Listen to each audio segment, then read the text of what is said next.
same week said that this was going to be a serious problem, that the outbreak is going to cause a real problem. But you can even go back, Willie, to 2019, when HHS Secretary Azar was asked in a conference in 2019 what keeps him up at night. And he said, well, what keeps everybody up at night in this room? A pandemic. When the next pandemic comes, will we be prepared? He saw it coming. Bill Gates predicted it in 2015. George W. Bush raised fears about it in 2005. The question is, who could have seen this coming? The answer, everybody but Donald Trump.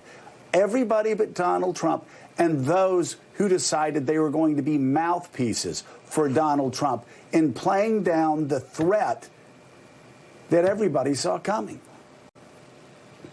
Yeah, you mentioned George W. Bush. There's been a lot written in the last couple of days that he was obsessed with this, both privately and with his team, that this was coming and we had to be ready for it. The Obama administration, a group famously wrote a pandemic playbook, was sitting there in the White House waiting for the Trump administration. They dismissed it, which would have signaled, hey, this happened on New Year's Eve in Wuhan, China. We need to start preparing now, start making the PPE, start getting those ventilators out. It's headed our way. The Trump administration ignored that playbook, threw it to the side. And as John says, the president views his job every day at 5 o'clock or whenever they hold that briefing to distance himself from all of that, to say, look, this is the state's problems. They should have been ready. To say, throw a Hail Mary and say there's this miracle drug out there for malaria and have Fox News hosts into the White House and say, hey, this is working, right? Well, in some anecdotal cases, sure it is, but the FDA says it's not ready. And then to attack reporters, as he did yesterday, a Fox News White House correspondent asked a good and straightforward question about testing. When will testing be available to everyone who wants it? He attacked that reporter and says, you should be saying thank you and congratulations for the job I've done. So all he sees up there, not to convey information, obviously we'd be better off with Dr. Birx and Dr. Fauci just holding the entire briefing with Mike Pence, carrying the other side of it. The president is in there to spin a tale, to tell us that this was not his fault, that no one could have seen it coming, and that he is here to save us from other people's failures, when really this is his failure and his administration's failure. Well, and Mika, last week, I think it was, I said that everybody saw this coming in early January. And of course, by everybody, I mean everybody in the Trump administration, everybody that had information. This is who saw it coming. Of course, we get about 2019 and HHS Secretary Azar warning of the coming pandemic, saying it kept him up at night. Forget Bill Gates saying this was coming. Forget George W. Bush 15 years ago saying this was coming. Just in January, on December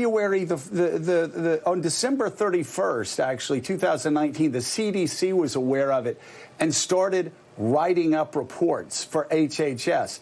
The HHS secretary knew about it in early January, warned the National Security Council, who warned the president on January 3rd in the next few days. Actually, the intel agencies in the first week of January were putting it in the president's daily briefing, warning of the coming coronavirus. And the intel agencies, of course, kept passing this information around. You actually had the FDA all in. I mean, everybody inside the president's White House knew about this. And when Azar tried to talk to the president, he couldn't get him on the phone because he didn't have a good relationship with him until January the 18th. And when he finally got the president on the phone, January the 18th, when the president was at Mar-a-Lago to warn him about the coming coronavirus, the president didn't want to talk about that. Mika, do you know what he wanted to talk about? He wanted to know when flavored vaping products would be back on the market, something which I'm sure vaping doesn't help somebody when they're struck with a coronavirus. So this is the problem when experts can't get to the president, right. and he's surrounded by inexperienced suck-ups, including his family. And I mean this with all seriousness. When you're surrounded by people who don't have the experience, who are not qualified, they can't help you. They don't have the experience. They can't make you better. They don't have the experience. They're not qualified. They shouldn't be there.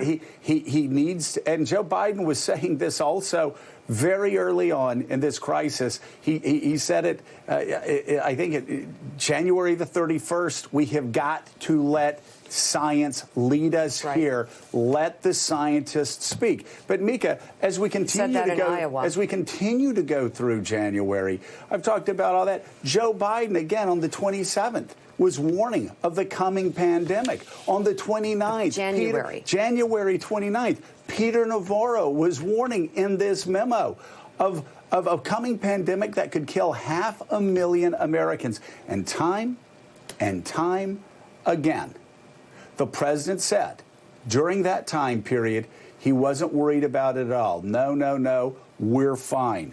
Don't worry about it.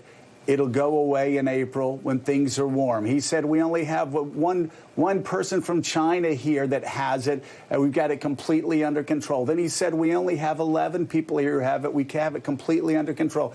Then he said we only have 15 people here that have it, and soon that will be down to 0. We have it completely under control. This was all at the same time that the president's own administration in January was warning him. Joe Biden was warning him. Scientists were warning him. So when Donald Trump says nobody saw that coming, it's just a lie of the first order. It is extraordinarily false. He's trying to be a revisionist. And unfortunately for him, this isn't the old Soviet Union. This isn't communist China. Journalists have the video. Journalists have the words. And even though, Mr. President, you scream and try to shout down journalists when they tell the truth, they have the final word. Oh. They have your words. They have the truth. We have the death count. Still ahead on Morning Joe, an update on that controversy in the military after the acting Secretary of the Navy ousted, then insulted a top commander who raised concerns about the threat of coronavirus aboard his ship. He was trying to save his sailors, and the acting Navy secretary calls him stupid. The Washington Post's David Ignatius has new reporting.